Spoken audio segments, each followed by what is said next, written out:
A little look back to 1969 there with Mr. David Bowie, his 7th single release, but his first to actually achieve chart success. We're going to take a little look at Mr. David Bowie over this next hour of MTV's Postmodern, and as I'm sure you're aware, his career has taken in the likes of the Thin White Duke, Ziggy Stardust, Major Tom, the Spiders from Mars, he was in the Tin Machine, and of course he's just released an album, Black Tie, White Noise, and we'll be taking a look at a single off that later on in the show.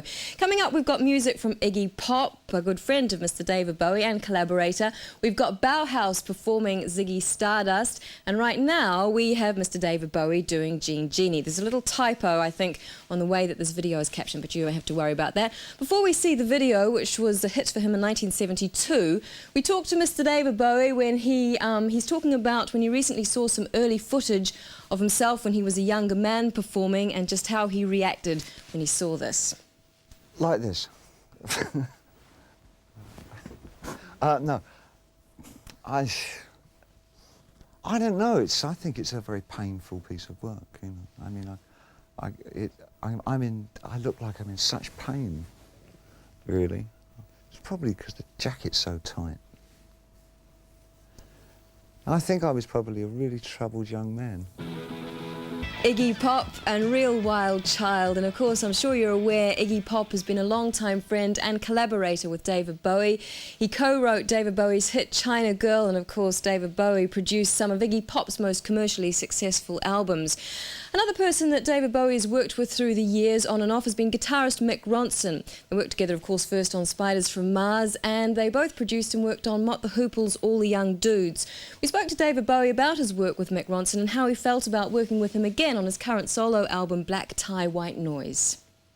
Well, probably what people don't know, and they shouldn't be expected to, is that every time I've toured since 1974, Mick has come on stage and worked with us at some point on the tour. I mean, I've been in contact with Mick all these years, all these 20 years. So we've kind of, you know, grown old together.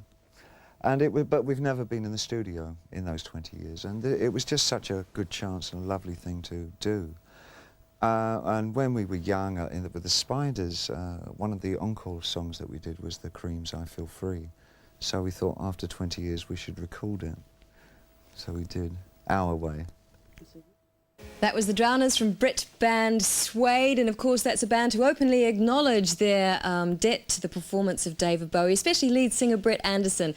I think you can see David Bowie's influence quite clearly in the way that he performs on stage and on video, and in fact it was to the stage that we nearly lost David Bowie. He considered a career in mime and theatre, thankfully opted for music, so we can look back on some of his best work today on MTV's Postmodern. In fact, we're going to be taking a look at the video for Ashes to Ashes in a moment, but before that we talked to David Bowie about how he feels about music today and whether he follows today's musical trends at all. Not to the point of obsession, but I'm very aware of what's happening musically, you know. Although on the other hand there's very little that really strikes me that makes me want to dive out and get it, you know. But there's some things that I like. I like Meat Beat Manifesto. I find them very interesting. Their approach is really interesting. I think it owes something to the Brian Eno school of working with music. I guess that's why I feel quite close to him.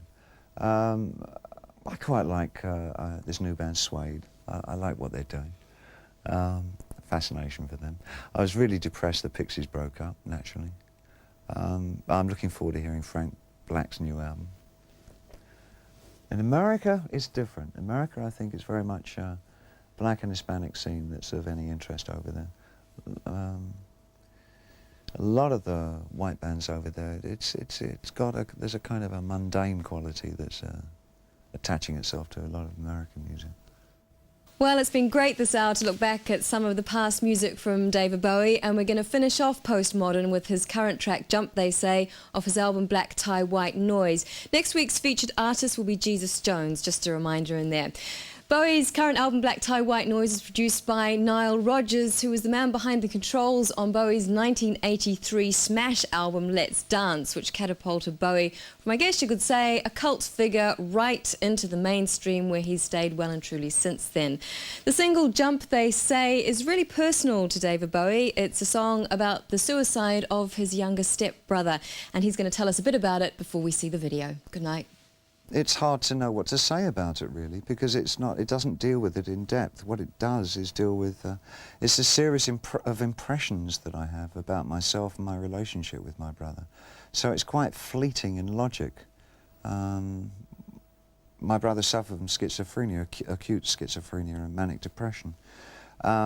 And I think there are shades of my feelings of that particular... And we take to the streets once again now with the original Thin White Duke, David Bowie. His current album, Black Tie, White Noise, has been very well received by critics and fans alike. Bowie himself described it as a return to form after a relatively uninspired period in the late 80s. Well, unfortunately, it's not all good news. His career suffered a minor setback recently thanks to the financial collapse of his label, Savage Records. Maybe that explains the location of his latest video. This is Black Tie, White Noise. Featuring the talents of L.B. Shore, that was David Bowie and Black Tie, White Noise.